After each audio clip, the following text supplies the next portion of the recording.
Hello. This is a follow-up presentation. Day before yesterday, I made a presentation video recorded of something which was done in the American Institute of Chemical Engineers presentation, which I did in the past, pipeline grill in Pasadena. So now I will have follow-up presentations on those one by one.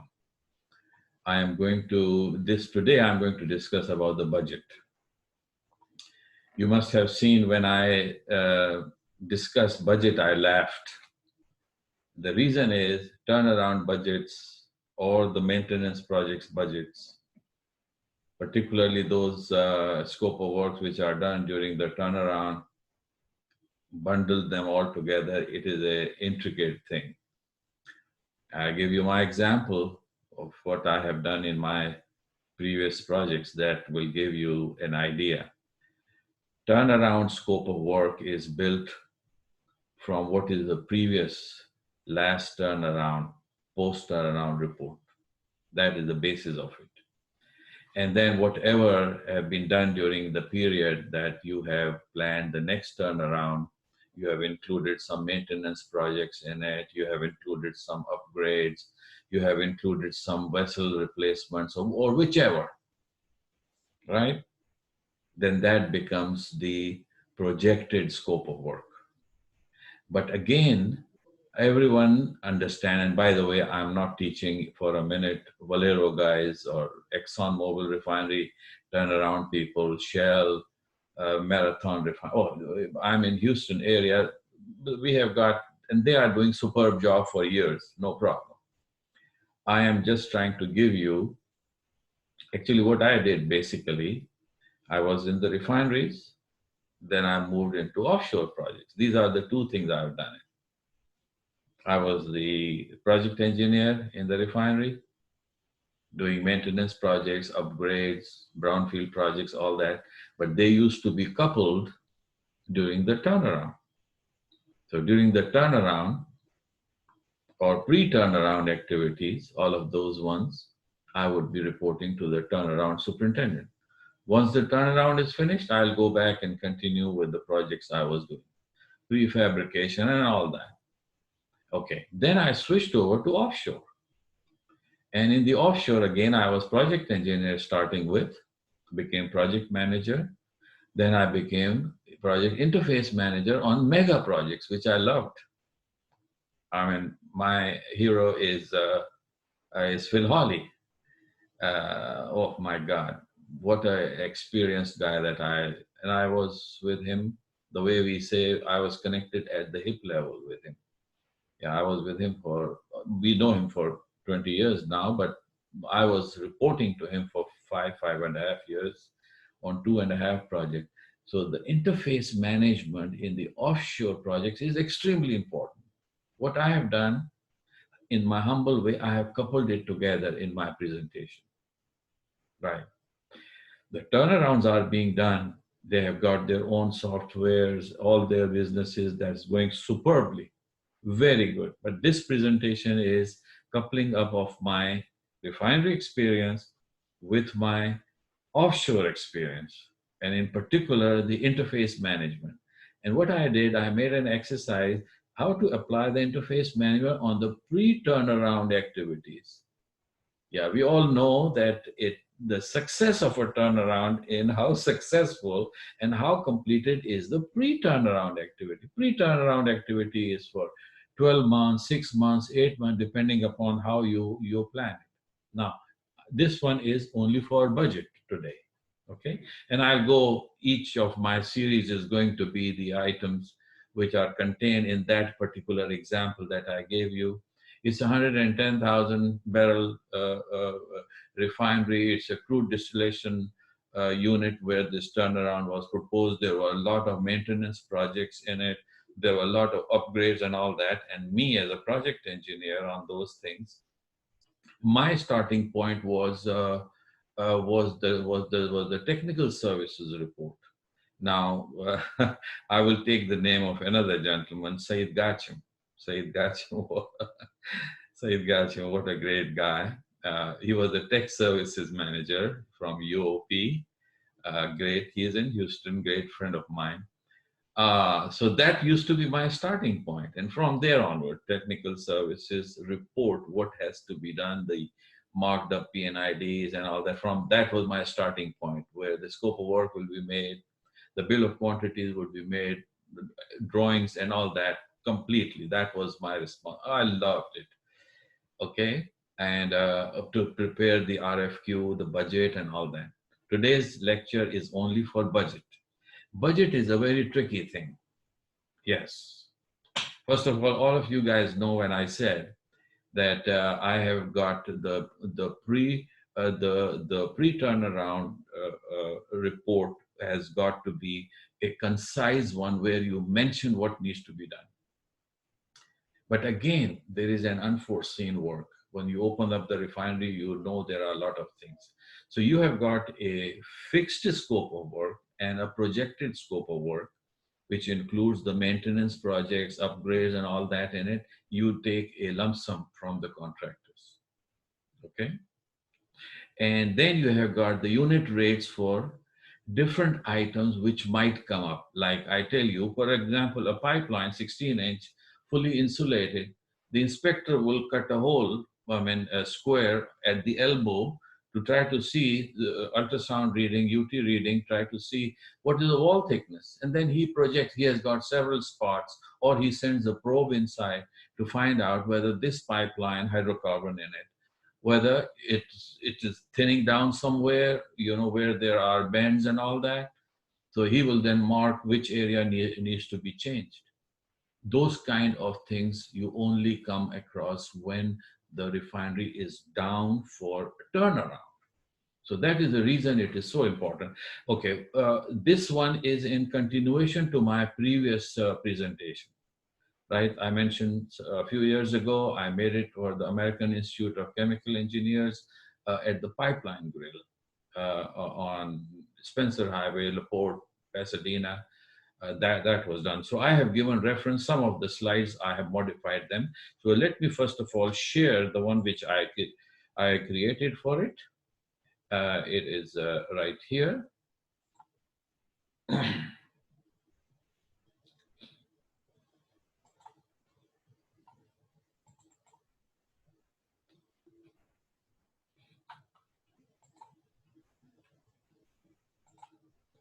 Okay.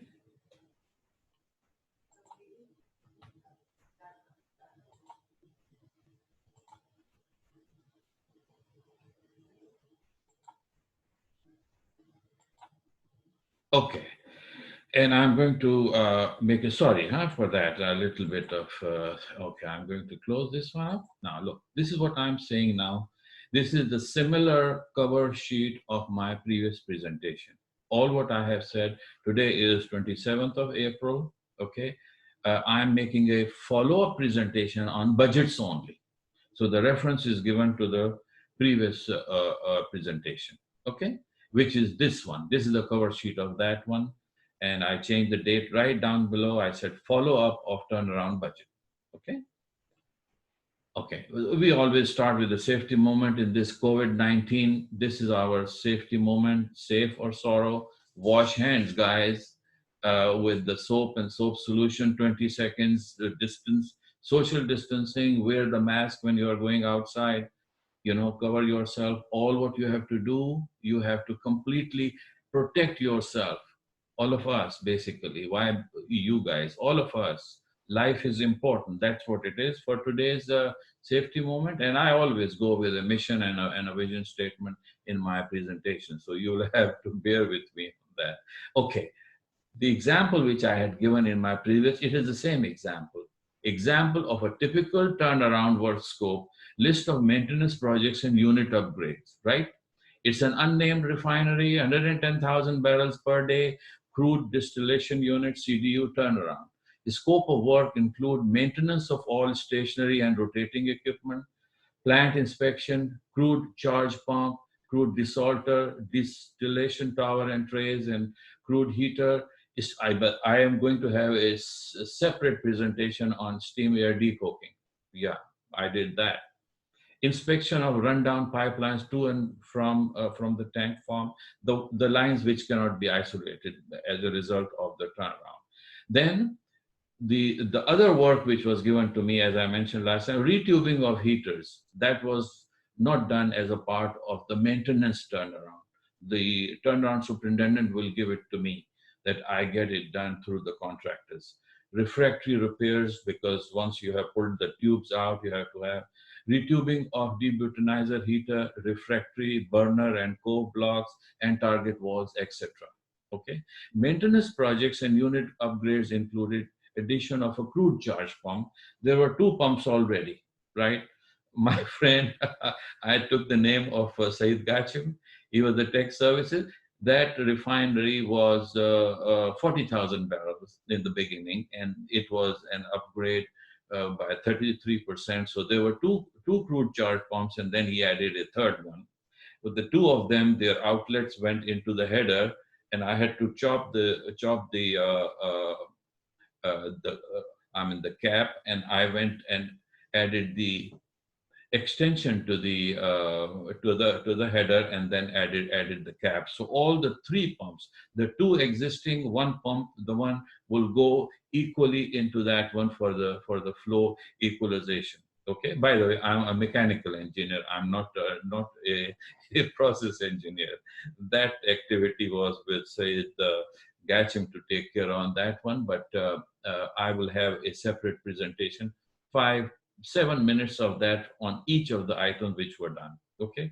Then two fin fan coolers were added as a result of the upgrade, with inlet and outlet isolation valves for flushing purposes. So you close it, or you could flush them. And then there were some storage tank retrofitting were there. So the turnaround scope of work. So the scope of work of the forthcoming turnaround targeted is based on the last previous post turnaround report. That is very, very important. Let's say the previous turnaround was done 1.5 years, 2 years ago. After that, there is a report which is created.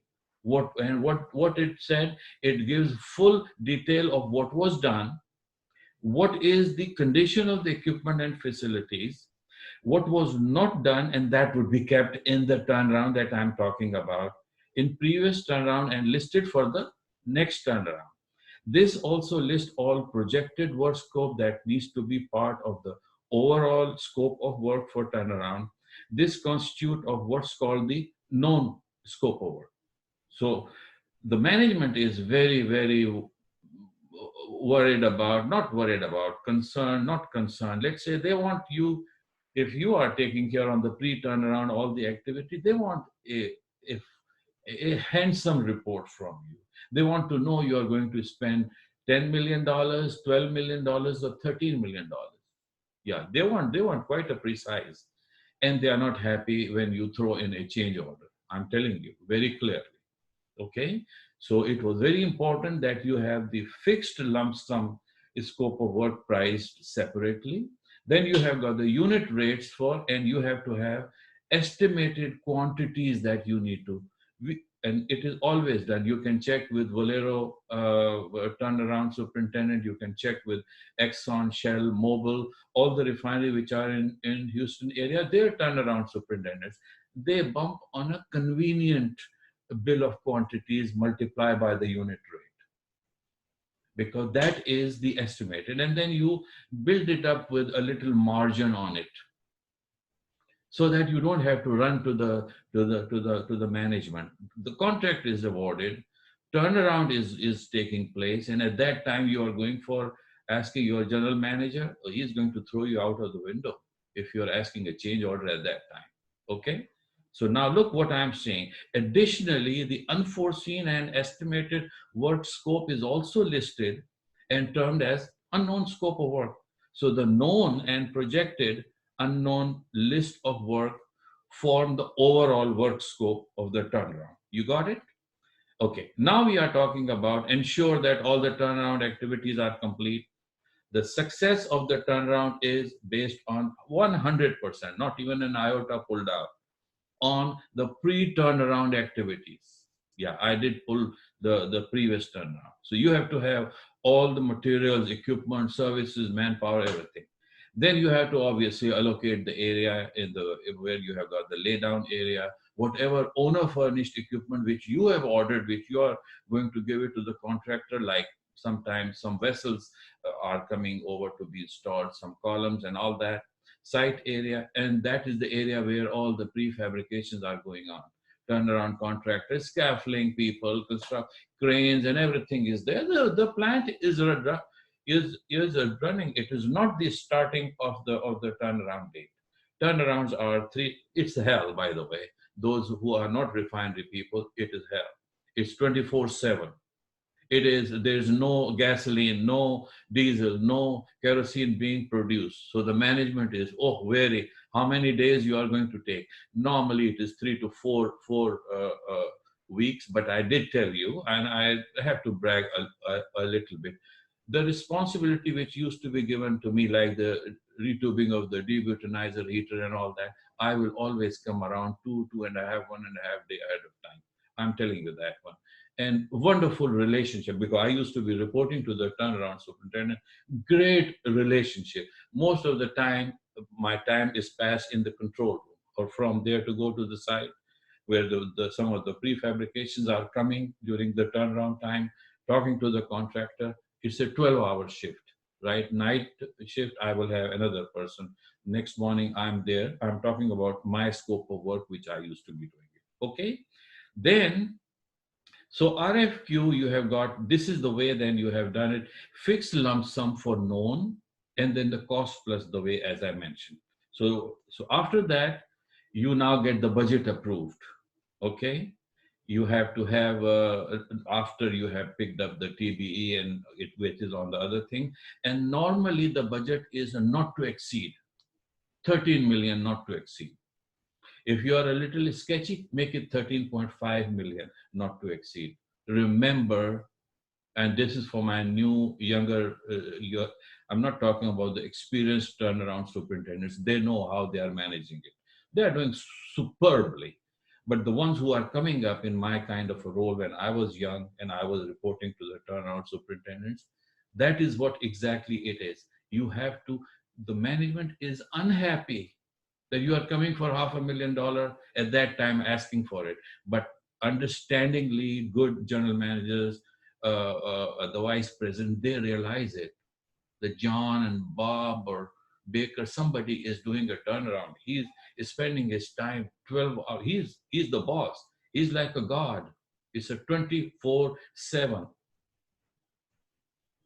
for 3 weeks whenever, because then the refinery is going to come upstream on the after the turnaround. It is what they treat as the loss of revenue, yeah, for that period of time. So this is exactly what I mentioned.